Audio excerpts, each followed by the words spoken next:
Welcome back. Over the weekend, we heard Ronald Nelson. Now, that's a student from Memphis, Ohio, who was accepted to all 8 Ivy League schools. Well, he's decided to go to the University of Alabama. Now, this despite his 4.58 weighted GPA, the 15 AP courses he took. Now, Ronald and his family was simply worried they could not afford the cost. His middle-class parents looked at it, they crunched the numbers. They didn't think they could get him through an Ivy League school, not for 4 years. Plus, none of them offer merit scholarships. Last week, I got similar news. My niece, who was accepted to Columbia, but her working parents couldn't afford it, so she's off to Temple, which is a great school, and she'll do fine. But why couldn't Columbia finance her degree? Consider all the industries out there that finance their own products to their consumer. These guys have the cash. You want to see how much cash they have? Harvard's got $36 billion. Yale has $24 billion. Princeton has $21 billion with a B dollars. These guys have all the money they need. So why have the gall to ask for all this money for the degrees? I think it's about time maybe they consider putting up their own money. I mean, think about this. The taxpayer's share of college debt is racing toward $900 billion. So why should Main Street be on the hook when the same hardworking men and women can't even get scholarships for their own kids to get into these great schools without putting everything they own on the line? After all, the cost keeps growing and growing and growing. Look at this, guys. By the way, this is where we are this year, $35,000, your average tuition. I say maybe it's time for these rich schools to pony up the money. All right, guys, that brings us to our next real deal.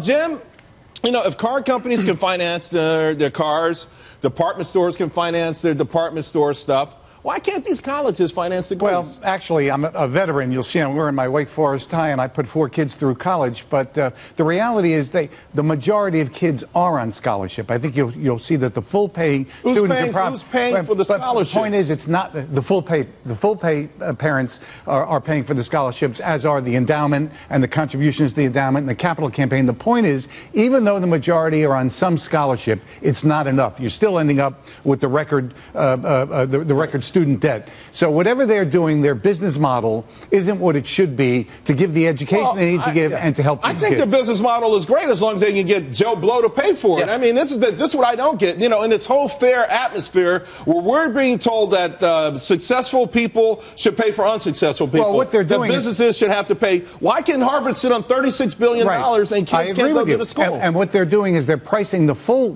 pay. Of course they are, because they don't finance it. Right. Yeah. So what they ought to do is set up a private vehicle, bring in a private company as a partner to figure out a way to lower their costs and increase the tuition, tuition credits for poor people. There's a better way to do this because they're running out of full pay it's not parents. Just poor people. I'm talking families would make 6-figure household income still. Matt, they got a tough time putting kids through college. Yeah, I mean, you could have a father who's got a small business in Kansas doing extremely well, you know, with 3 kids. He's not ever going to be able to afford to put his kids through. And I think exceptional children, whether it be academics or athletics, should be able to get something.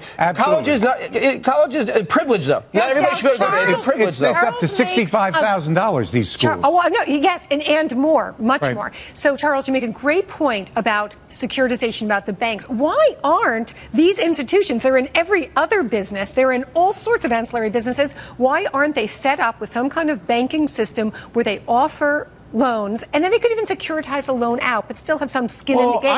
I think it was the best point ever. Steve, I think they're a favorite nation kind of thing. I mean, listen, they're part of that elite cabal that somehow don't necessarily have to deal with the economic realities that everyone else does. And if the federal government is pumping out this kind of money, let's be clear, overall student loan debt is $1.3 trillion. Since the Obama administration has taken over, the private sector part, the taxpayer part of that, has gone through the roof. Why would some cab driver have to fork over his taxpayer money and his own kids couldn't probably go to those schools? No, Charles, you are exactly right. By the way, this is a distortion by government, and there's no other answer here. That's what's going on here. It's a manipulated market. It's not a real market. If there were a real market right now, the supply-demand curve would work in education. But because of government supports and government subsidies and student loans, which is a mini bubble that I'm very worried about, we get this crazy. But by the way, this young man who's going to Alabama, God bless him, instead of spending a fortune to go to the Ivy League to become a secular human transhumanist communist. He's going to go to the University of Alabama. He's probably going to win a national championship, all right? And he's going to have a lot more fun while he's there. He definitely will have more fun at the football games. Sure. Paul, hold on. We got to let Paul in because I don't know where you stand on this, but you have that professor, academic, like, I feel like you're going to come in independent colleges just because you've got the look. No. You look like everyone's favorite professor. No. I'm not kidding you. I look at the $35 billion, and if you figure just on a 5% return, that's $1.75 billion a year that they're earning on their endowments. Why isn't that money being used, and it's not in most cases, for these scholarships? Princeton did a study, I think it was 4 or 5 years ago, that they could have taken their endowment and given everybody free tuition that was accepted into the university. They chose not to. Well, because they have various constituencies. They've got to support the athletic program.